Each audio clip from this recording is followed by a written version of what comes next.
Pour être ambulancier à Karachi, il faut avoir le cœur bien accroché. Et pas seulement pour la conduite. Depuis 10 ans qu'il fait ce métier, Asghar a vu bien des horreurs. Avec 23 millions d'habitants et 26 meurtres par jour en moyenne, Karachi est l'une des villes les plus violentes au monde. Il y a des jours où on récupère des morts par balle. D'autres, ce sont des gens tués dans des accidents de la route ou déchiquetés par des trains. Mais ce qui est toujours très difficile à vivre, c'est quand on ramasse des bébés innocents. C'est toujours insupportable. Regardez, c'est là que j'ai trouvé un bébé la dernière fois.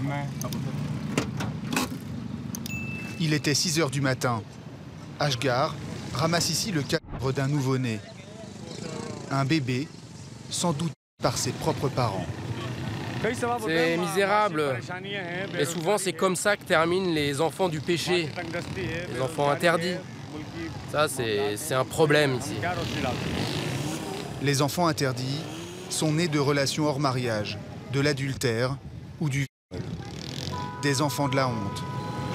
Leurs familles s'en débarrassent dans les poubelles. Lorsqu'elles sont retrouvées, les dépouilles finissent toutes dans cette morgue de Karachi, où on leur redonne un peu de dignité.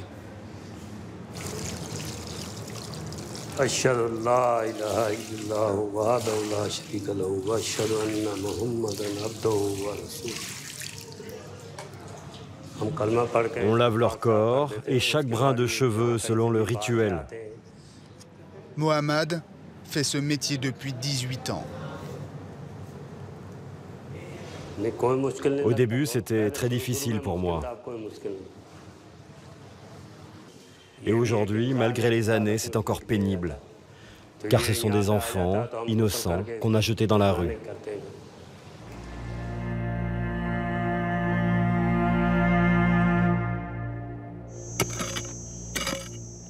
Les enfants de la honte terminent leur courte existence au cimetière des indigents. Allahu Akbar. Avec une prière et une tombe sans nom.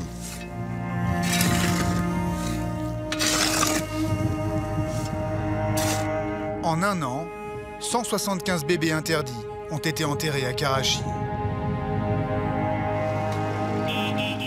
Ce fléau, une femme le combat depuis près de 30 ans.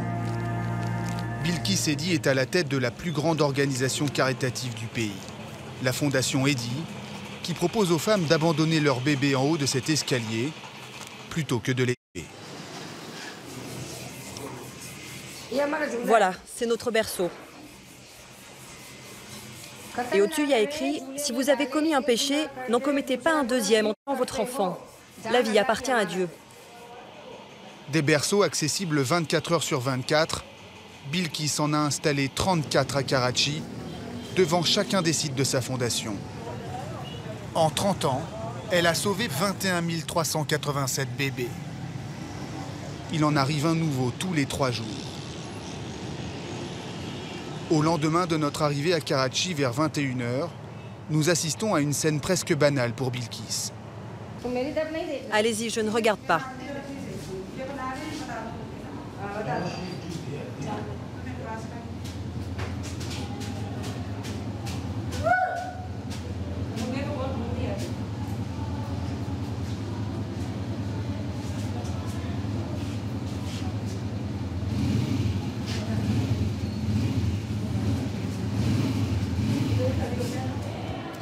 On les voit souvent déposer l'enfant parce qu'elles ont confiance en nous. Ici, on ne demande jamais les noms, c'est totalement secret. Alors, toi, on t'a abandonné, ma chérie? Ce bébé est le 68e que Bilkis récupère en 5 mois. Je vais le changer. Une sage-femme vérifie que l'enfant est propre et en bonne santé.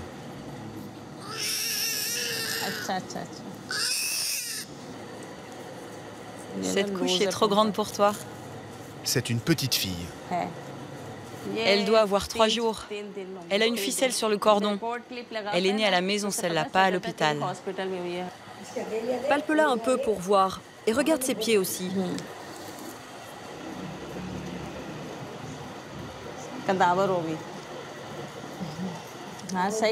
Elle va bien, je pense. Elle est juste un peu maigre.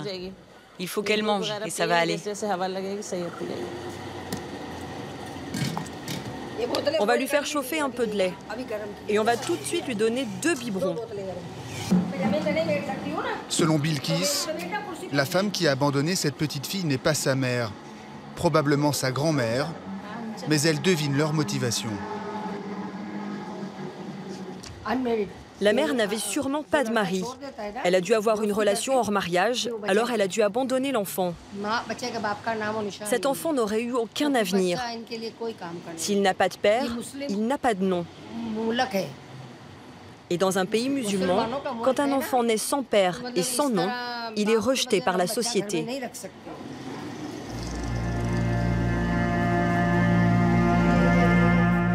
Rejetés par la société, rejetés par leur famille. Les enfants du péché redeviennent ici des enfants comme les autres, qui doivent être bénis à la naissance. Ça se passe toujours au rez-de-chaussée, dans le logement de Bilkis. Allez, lève-toi et dis-lui la prière. Son mari Abdul Sattar Eddy, 86 ans, est le fondateur de l'organisation.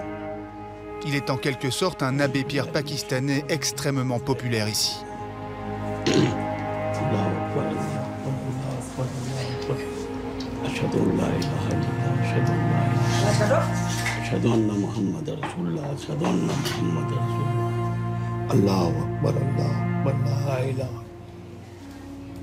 Cette petite fille ne va pas rester longtemps ici. Bilkis va la proposer à l'adoption dès le lendemain matin.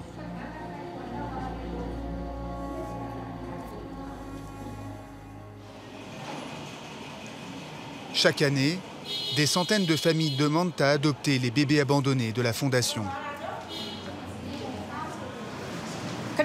Allez, sortez-moi les derniers dossiers des candidats à l'adoption. Bilkis et ses assistantes reçoivent préalablement tous les parents candidats en entretien pour les évaluer. Celui-là, j'en veux pas, tu peux le classer. Les couples doivent justifier de 10 ans de mariage minimum, produire un dossier médical qui prouve qu'ils ne peuvent pas avoir d'enfants et surtout disposer d'une maison et de revenus confortables.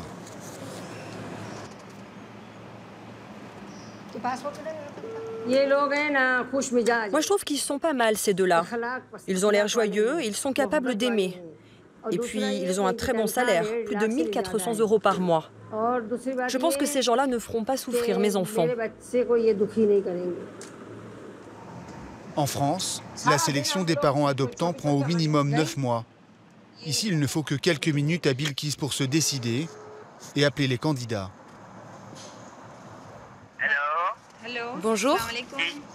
Bonjour. Est-ce que je peux parler à Sabina? À qui ai-je l'honneur? Je suis Asma de la Fondation Eddy. Dites-lui qu'une petite fille est arrivée pour elle. Elle doit prendre une tenue de rechange, une couche et venir dès que possible. Très bien, je l'appelle tout de suite. L'enfant va être adopté aussi vite qu'il a été abandonné.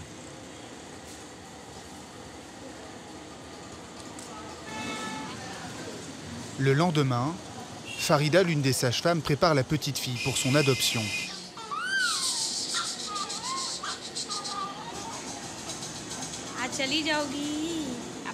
Tu vas partir dans ta nouvelle famille aujourd'hui.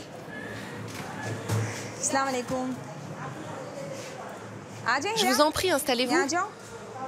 2 femmes se présentent, le visage masqué, car au Pakistan, adopter est un péché honteux. C'est interdit par l'islam. Il n'y a d'ailleurs aucune loi au Pakistan pour l'encadrer. La mère adoptive en noir n'a pas l'autorisation de son mari pour nous parler, alors c'est la grand-mère qui répond à nos questions. Ma fille voulait absolument un enfant, mais elle ne peut plus depuis qu'elle a fait une fausse couche. Elle était très triste. Alors on a fait une demande ici, c'était seulement il y a 1 mois. Vous connaissez l'histoire de l'enfant? Vous savez d'où il vient? Non, c'est un secret. C'est un secret pour l'éternité. Vous ne voulez pas savoir? Nous ne voulons pas savoir. C'est notre bébé maintenant. Nous dirons à tout le monde que c'est notre enfant.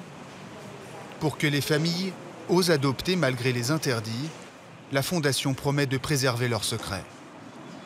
Faites connaissance et après on va la changer. Mon Dieu, comme tu es belle.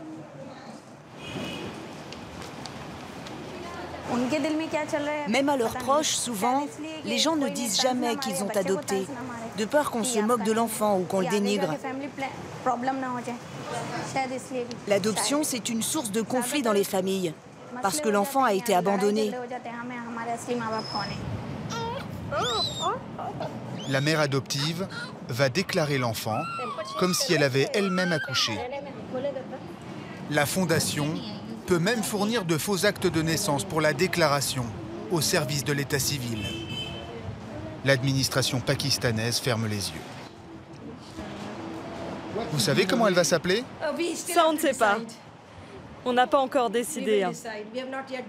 Mais avec l'aide de Dieu, on lui donnera la meilleure éducation. On lui donnera tout. Ce bébé interdit arrivé ici la veille ne connaîtra probablement jamais sa véritable histoire. Ni le berceau où sa famille l'a abandonné, ni même le fait qu'elle a été adoptée.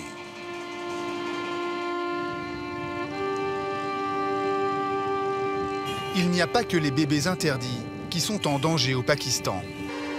Dans ce pays de 180 millions d'habitants, où un quart de la population vit sous le seuil de pauvreté, les enfants sont parfois des fardeaux pour leurs familles, qui les négligent, parfois les perdent, ou même les abandonnent à leur sort.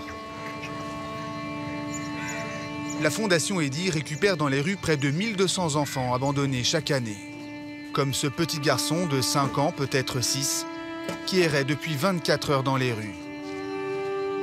Il dit s'appeler Sajid.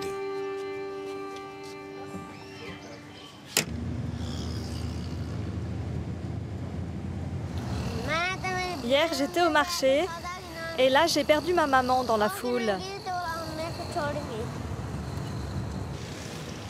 Sajid est transporté en ambulance vers l'un des 7 orphelinats de la Fondation. Il est accueilli par Arif, l'un des éducateurs. Allez, viens là. Dis-moi bonjour, petit. Comment est-ce que tu t'appelles? Il vient d'où exactement? Clifton? Allez, viens avec moi.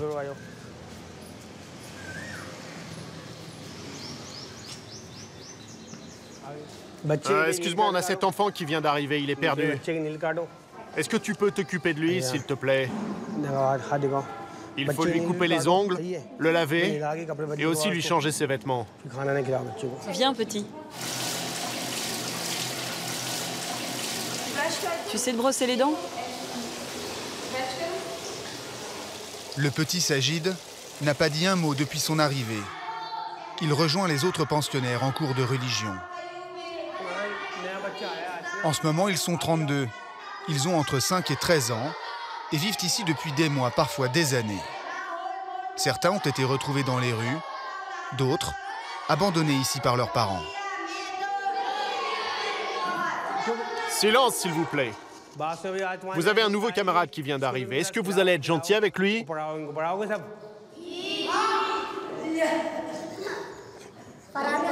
Demande-lui comment il s'appelle. Comment tu t'appelles? Regarde, t'as des camarades qui sont plus petits que toi. Allez, prends-le dans tes bras.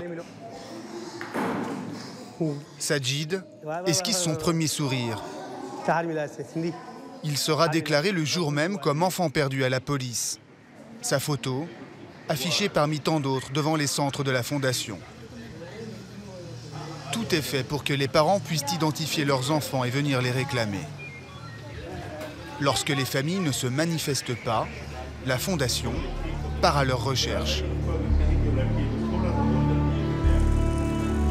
Ce jour-là, 4 enfants vont tenter de retrouver leur maison. Parmi eux, une petite fille de 8 ans, Rani. Je reconnais cet endroit. Ma maman, elle venait jeter des poubelles ici. À l'orphelinat depuis 6 mois, la petite fille rassemble ses souvenirs pour indiquer la route. Oui, c'est dans les rues derrière, là-bas qu'habite ma maman. C'est bien par là alors, t'es sûr? Il faut tourner là alors? Il faut faire le tour par là-bas. C'est le chemin que fait ma maman d'habitude. Nous arrivons à Sultanabad, un quartier pauvre de Karachi. C'est par où alors? Là, la rue qui monte. C'est le bazar où je venais avec ma maman. Sultanabad est un dédale de ruelles qui s'étend sur 6 km², où tout se ressemble. Est-ce que tu te souviens, Rani? Réponds-moi. Après plus d'1 heure de recherche, la petite Rani perd le chemin de sa maison. Arif interroge les habitants du quartier. Vous connaissez cet enfant? Non, jamais vu. Ça te revient? Alors, elle est où ta maison? Ne pleure pas, Rani. Ne pleure pas. Je veux ma maman. Oui, mais il faut trouver ta maison. Maman, elle habite Sultanabad. Et tu comprends, c'est immense, Sultanabad. Arif fait une dernière tentative dans cette ruelle. Je connais ce magasin. Vous reconnaissez cette petite fille? Elle est perdue. C'est quoi le nom de ton père? Khan, il travaille pour l'usine de farine. Ah oui, c'est possible. Je venais souvent acheter des cartes SIM pour le téléphone de ma maman dans votre magasin. Ah, mais il n'était pas poissonnier avant? Oui, il est client de votre magasin. Ah, mais oui, elle est pas loin, sa maison, elle est derrière, là-bas. Guidée par les gamins du quartier, Rani finit par retrouver la porte de sa maison.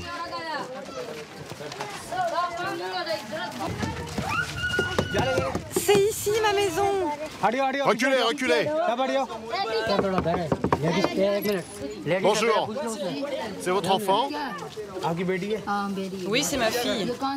Vous l'avez trouvée où? C'est la Fondation Eddy qui l'a recueillie. Merci mon frère, merci.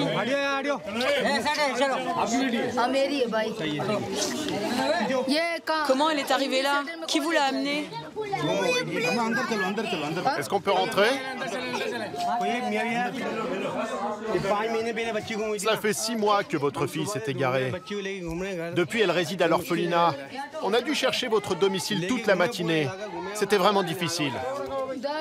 La mère dit avoir cherché sa fille, mais n'a jamais porté plainte à la police après sa disparition. Ses 2 autres enfants sont mariés depuis longtemps, Rani et la petite dernière. Tu n'as qu'une seule fille à charge et tu ne t'en occupes pas? Mais si, je m'occupe très bien d'elle, au contraire. Je l'ai cherchée partout, mais je ne l'ai pas retrouvée.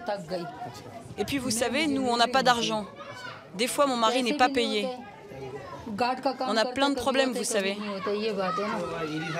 Venez signer la décharge, s'il vous plaît.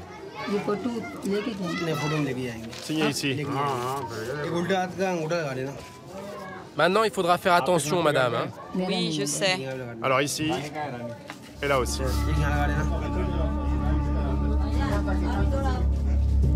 6 mois après sa disparition, les souvenirs de Rani étaient suffisamment précis pour retrouver le chemin de sa maison. Mais cela ne se passe pas toujours comme ça. Farhan est sans nouvelles de ses parents depuis 1 an et demi. Aujourd'hui, pour la 2e fois, il a passé la journée à les chercher dans Karachi, en vain. Je pensais vraiment que j'allais retrouver ma maman cette fois-ci. Rani, elle, sa mère l'a bien récupérée aujourd'hui. Moi aussi, j'espère qu'un jour ma maman me reprendra. Si sa mère ne se manifeste pas, Farhan restera sous l'aile de la Fondation Eddy, qui prendra en charge sa scolarité et lui apprendra un métier. À 18 ans, il sera libre.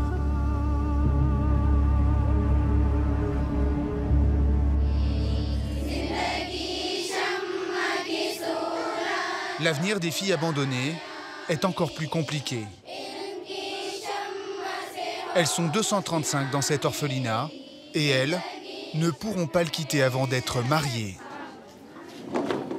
Après la prière du matin, Elles suivent ici une scolarité haut de gamme pour le Pakistan, sous la direction de Kubra Edi, la fille aînée de Bilkis. Que la paix soit avec vous. Comment ça va aujourd'hui? Ça va très bien, ma sœur. Je travaille à l'ordinateur. Ça, c'est moi qui l'ai tapé. Vous voyez cette enfant, par exemple? Elle est arrivée ici à l'âge de 4 ans. Elle a sans doute été abandonnée, car on a publié sa photo partout et même passé des annonces dans les journaux. Mais personne n'est venu la réclamer. Si elle n'était pas ici, elle serait mendiante aujourd'hui.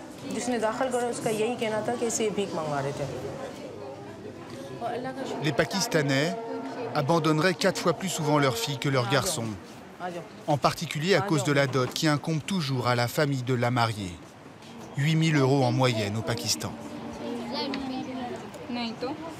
Les familles pauvres ont beaucoup de mal à payer la dot. Une femme de ménage, par exemple, il lui faudra travailler plusieurs années pour payer la dot de sa fille. Et si elle a plusieurs filles, il faudra aussi qu'elle paye pour elle. À partir de 16 ans, toutes se préparent à devenir de bonnes épouses. Atelier couture, cuisine, broderie.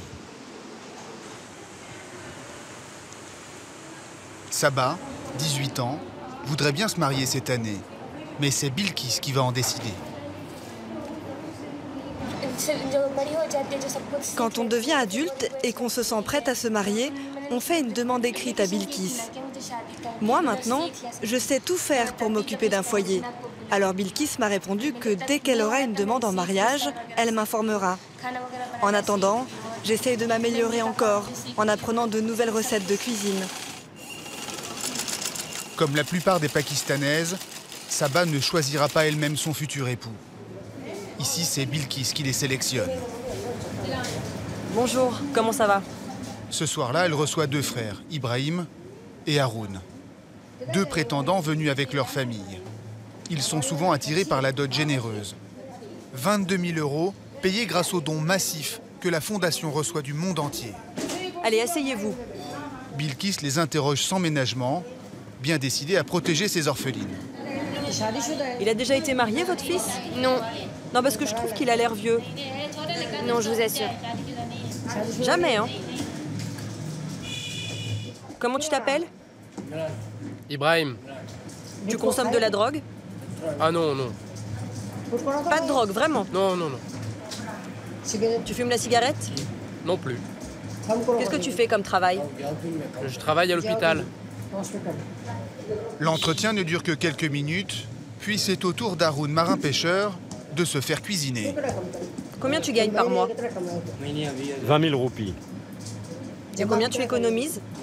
Environ 15 000. 15 000? C'est tout? Ce ne sera pas assez pour vivre en couple. Si, il économise beaucoup en ce moment. Et puis il va chercher du poisson, même quand il y a mauvais temps. Oui, il pêche beaucoup. Oui, il travaille dur pour ramener le plus d'argent possible. Tu seras bienveillant avec elle. Oui, oui, elle sera libre. Dans un pays où la condition des femmes est difficile, Bilkis impose ses propres critères. Les candidats doivent être travailleurs, ne jamais avoir été mariés et pratiquer un islam modéré. D'abord, j'essaye de voir un peu le caractère du candidat. Et on envoie quelqu'un visiter sa maison, parce que même si on a une bonne impression, on veut voir comment il vit vraiment. Ensuite, on organise une rencontre entre le jeune homme et la fille. On va les asseoir ici et on va les laisser discuter entre eux. Mais si après la fille me dit que cet homme ne lui plaît pas, alors je refuse le mariage. Depuis, Bilkis a accepté de marier les 2 frères et leur a présenté des prétendantes quelques jours plus tard. Les cérémonies ont toujours lieu dans cet orphelinat. En 30 ans, 222 jeunes filles se sont mariées dans cette pièce. Voilà, ici c'est la salle des fêtes où l'on marie toutes les filles de l'orphelinat. C'est ici qu'on organise les repas et le mariage. On peut accueillir jusqu'à 250 personnes. C'est sur ce canapé qu'a été célébré le mariage des 2 frères, 2 mois seulement après notre tournage. Haroun a pris la main d'Alishba, 19 ans, Ibrahim, le marin-pêcheur, vivra désormais avec Zahra, 19 ans elle aussi. Aucune expression de joie dans leurs regards. Elles n'ont rencontré leurs époux qu'une seule fois avant cette cérémonie, pendant 1 heure.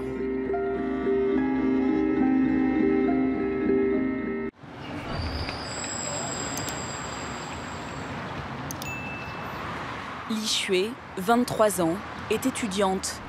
Mais à l'université, elle n'emprunte jamais la même entrée que les autres jeunes. À la porte principale, il y a des agents de sécurité qui contrôlent les pièces d'identité. Alors que derrière, le contrôle est moins strict. C'est donc moins risqué pour moi. Je prends cette porte-là. Li Xue étudie le droit et l'anglais clandestinement, en auditeur libre. Elle n'a pas pu s'inscrire car elle ne possède pas de pièce d'identité. Elle est ce qu'on appelle en Chine une Heihaizi, une enfant noire. Son tort, être née en 2e, dans un pays où pendant 35 ans, pour limiter la surpopulation, la politique de l'enfant unique n'a autorisé les couples à n'en avoir qu'un. Li Xue n'a donc pas d'existence légale. Ça, c'est la cantine. Sans carte d'étudiante, elle n'y a pas accès. Tous les midis, elle est contrainte d'aller manger à l'extérieur. Je vais vous prendre une crêpe au jambon. Sans piment.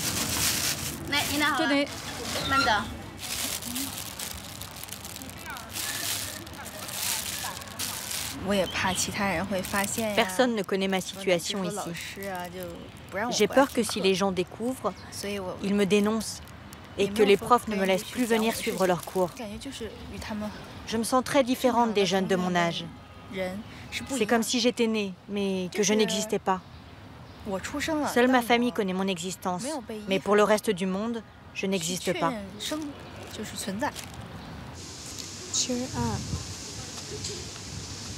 Li Xue a beau être assidue, elle ne peut passer aucun examen, ni être diplômée. Comme elle, en Chine, il serait plus de 13 millions d'enfants et de jeunes adultes à vivre clandestinement dans leur propre pays. Des enfants coupables d'être nés en trop. Privés d'école, d'emploi, d'accès aux soins, ils sont depuis 35 ans les spectres de la politique de l'enfant unique. En janvier 2016, celle-ci a été assouplie. Les Chinois ont désormais droit d'avoir 2 enfants et les autorités ont promis de reconnaître ces citoyens sans droit. Mais pour l'instant, ils sont des millions à vivre dans l'ombre, dans l'attente de leur nouvelle vie.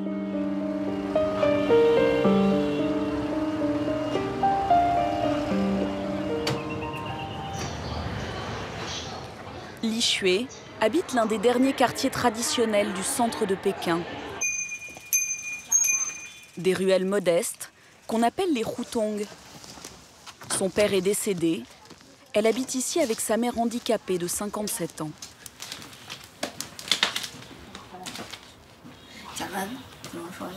Elle était bien la prof aujourd'hui, mais elle ne parlait que de sa vie personnelle. J'ai pas appris grand-chose. Ça, c'est notre livret de famille. Sur la première page, il y a le nom de mon père, Li Hongyu. Là, celui de ma mère. Là, celui de ma grande sœur, Li Bin, et moi. Je devrais apparaître sur la dernière page, mais elle est blanche.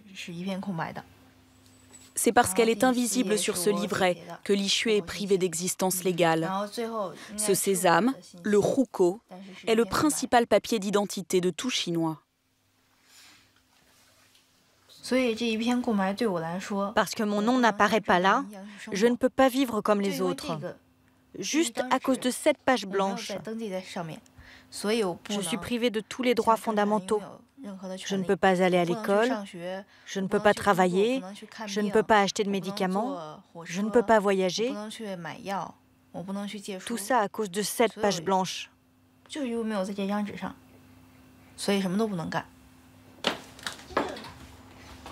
Sa mère, Bai Chunling, et son père connaissaient bien le néant administratif réservé à ces enfants nés en trop.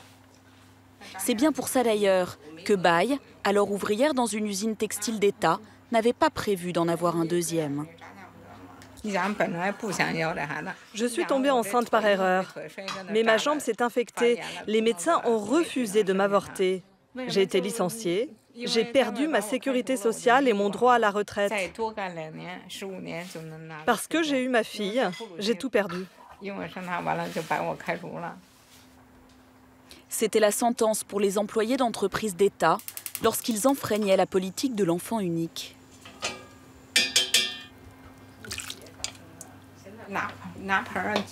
Prends une assiette. Depuis 23 ans, Bai ne perçoit qu'une allocation dérisoire de 100 € par mois. Aujourd'hui, avec Li Xue, elle vit grâce à sa fille aînée de 31 ans, Li Bin. Je trouve que tes camarades étaient plutôt à la mode. Comme Li Xue ne pouvait pas aller à l'école, c'est elle qui, le soir après les cours, lui apprenait à lire et à écrire.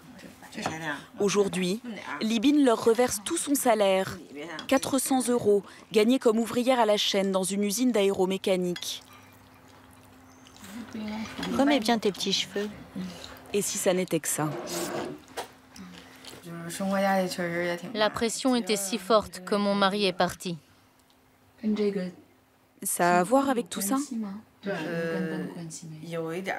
Oui, disons que tout ça était trop lourd à supporter pour lui. Il ne se sentait pas de porter notre histoire, donc on s'est séparés. Mais pour moi, c'est ma famille, ce sont mes proches, et je ne peux pas les laisser tomber. Je ne vais pas les regarder mener une vie malheureuse et me détourner. Je veux ce qu'il y a de meilleur pour elles, alors je dois les aider au maximum.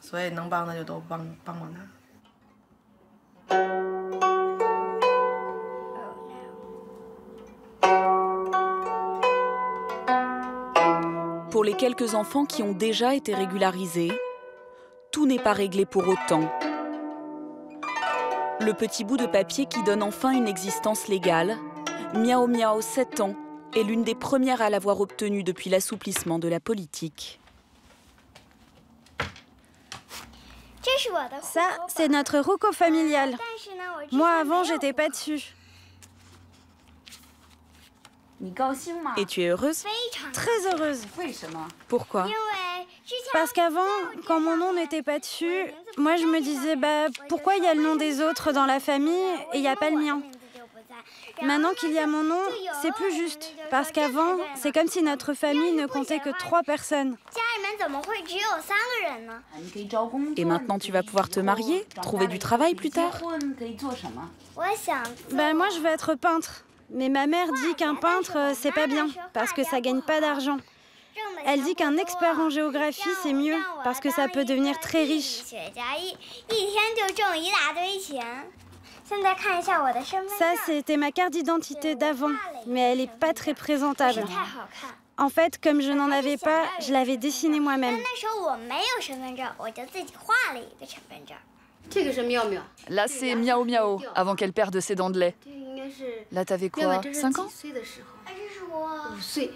Oui, 5 ans. Pour Madame Wan, Miao Miao a beau être désormais une citoyenne comme les autres, avec les mêmes droits que sa sœur aînée, son existence reste taboue.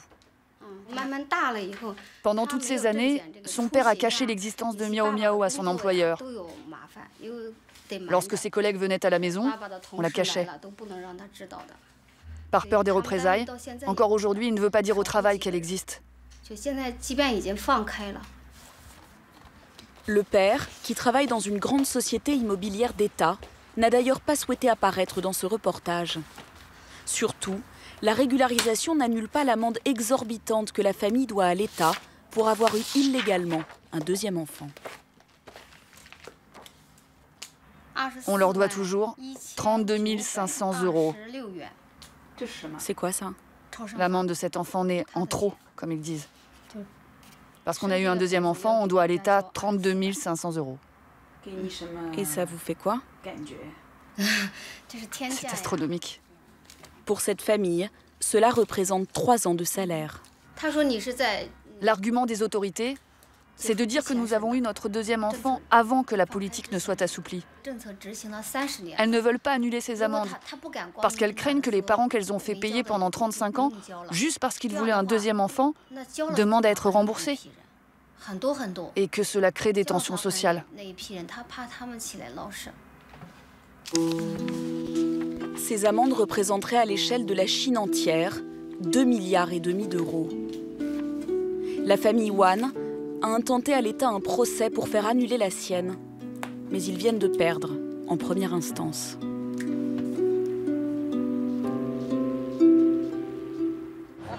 C'est lequel ton petit-fils? C'est le plus costaud là-bas. En Chine, pour faire annuler ou tout au moins baisser ces fameuses amendes, mieux vaut ne pas trop compter sur la justice, mais plutôt faire jouer ses relations. Coucou mon trésor. Sun Li et sa femme ont fait fortune dans la publicité. Ils vivent dans un quartier huppé de Pékin, dans cet immeuble moderne. À eux deux, ils gagnent 4 200 € par mois, 8 fois le salaire moyen dans la capitale. Avant l'assouplissement de la loi, ils ont décidé, en toute connaissance de cause, d'avoir un deuxième enfant. Va me chercher mon portable. Pour eux, c'est un investissement pour leurs vieux jours. En Chine, lorsqu'ils sont grands, les enfants doivent subvenir aux besoins des 2 parents et des 4 grands-parents. Un enfant unique ne peut pas faire ça tout seul. C'est trop de pression. Même s'il n'a pas voulu nous donner trop de détails, le couple connaît des gens bien placés dans sa province natale, à 2000 km de Pékin. Il a donc pu rapidement faire régulariser sa petite fille de 18 mois et surtout bénéficier d'une ristourne pour l'amende qui ne leur a coûté que 300 €. On appelle ces amendes les frais de contribution à la société. Mais lorsqu'on connaît des gens, on peut faire baisser le prix. Ce n'est peut-être pas juste, mais ça facilite bien des choses. Je peux rentrer avec mes chaussures? Pour autant, merci, merci. Comme le roucou de la petite Gnogno est un roucou de la campagne, elle n'aura pas les mêmes droits qu'avec un roucou urbain. Le bébé a donc hérité d'une pièce d'identité de seconde zone. Ici, à Pékin, elle peut aller à l'école jusqu'au collège. Mais nous devons payer. Et au lycée, elle n'aura plus le droit d'être scolarisée dans la capitale, même si nous payons. Ce qui veut dire concrètement qu'on va devoir soit rentrer dans notre province, ou partir à l'étranger, si on veut qu'elle continue ses études.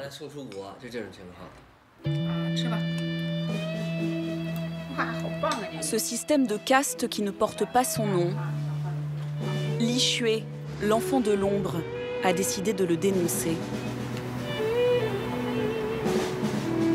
Dans les médias locaux, depuis quelques années, l'étudiante en droit n'hésite pas à raconter son histoire, s'érigeant en porte-voix de ces millions de citoyens sans existence. Nous n'existons pas parce que les autorités refusent de nous donner un roucou.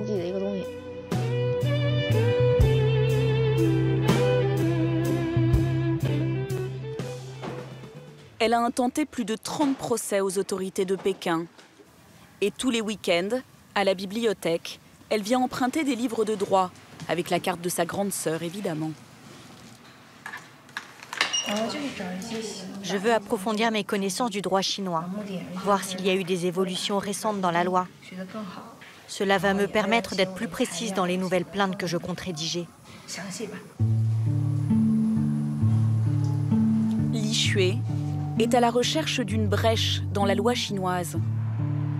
Elle veut prouver qu'il est illégitime de lui interdire une identité. Elle pense peut-être avoir trouvé la solution dans un vieux texte écrit dans les années 50, avant la politique de l'enfant unique.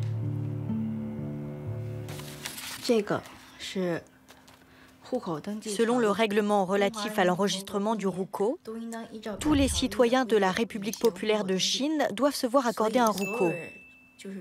Aucune instance n'a donc le droit de le refuser, que ce soit au premier ou au deuxième enfant. Tout ce à quoi j'aspire, c'est de vivre comme quelqu'un de normal. Vivre sans dépendre de mes parents ou de ma sœur. Je veux juste vivre normalement. Sauf que sans RUCO, je n'ai aucune perspective.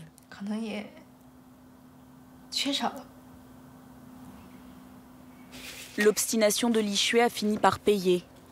Depuis notre tournage, elle a enfin obtenu le fameux sésame.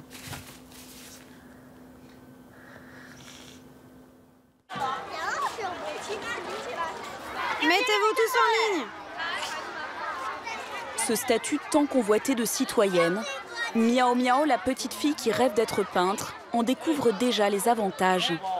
Elle s'apprête à devenir jeune pionnière. Ce mouvement, une sorte de scoutisme politique obligatoire de 6 à 14 ans, existe depuis l'époque de Mao. C'est la première étape pour intégrer le parti plus tard. La garantie d'un avenir assuré, sa maman le sait. C'est une nouvelle vie qui commence pour elle. Je suis si soulagée. Ce matin, elle était si excitée qu'elle s'est réveillée à l'aube. Je ne veux pas rater le début. C'est un jour très particulier que vous n'oublierez jamais. Les anciens enfants de l'ombre, comme Miao Miao, n'ont pas le choix. Ils doivent prêter allégeance à ce parti, même s'il les a longtemps rejetés.